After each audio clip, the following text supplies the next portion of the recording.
Assalomu alaykum tug'anlar, mashallah. Bu yerda xalq degan kilchka menen Arashan qo'shqor satыкка chiqdi tug'anlar. Bu tishi qancha dedingizlar? 6 tish. 6 tish tug'anlar. 8 ga o'tayotgan bo'lishi mumkin.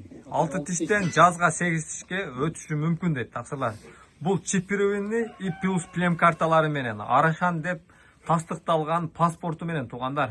Мону көргүлө азыр. Мону төшүн караңыздар.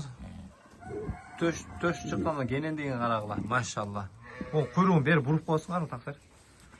О, куйрукту карагыла. Бул кууттан эми келди дейт, а? Кууттан келди, а бул? Кечегинде да ошондон сурагандан билебиз. Mo kuyruk gördüңөр мына. Разрездери менен азма кой коркуп кичине неме болуп турат да, ошон үчүн. Бияка буруп кое берели, тақсыр. Бияка. Аха. Мына көргүлө туугандар. Эгерде ким Arashan койлорго жакшы кочкор издеп жүргөндөр болсо, туугандар ушуну байкап көрүңүздөр. Азыр бунун кулагындагы чипти мына аппарат менен текшерип көрөбүз туугандар. Ортон бир баспа.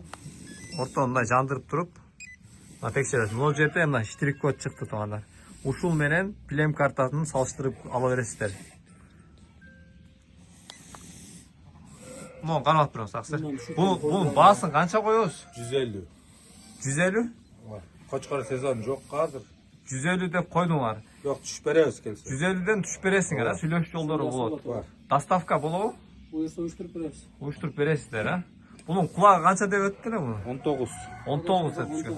Мына туугандар, кимге чипирүүнү плем карталары менен паспорт даяр кочкор издегендер болсо, туугандар кайрылып бересиздер. Номер телефонду айтып коюңуз. 220 менен 062 038 038 деген номерге кайрылып бересиздер. Туугандар, мына халкты алгыла. Козулар да бар, а? Bundan түшкөн козулар бар. Аз туугандар, козуларды дагы аз көрсөтөбүз bundan. Кандай козулар түшкөн? А могу жанда былтыр козулар ушу, а? Кара майский коз ушу. Майдын башында түшкөн коз. Бул кара койдон туулган ба? Жайдары койдон түшкөн. Мына жайдары койдон ушундай коз берип турушунда. Пробник козулар туугандар. Азыр ол жактан быйылкы козулар, жаңы туулган козулар дагы азыр көрсөтөбүз туугандар.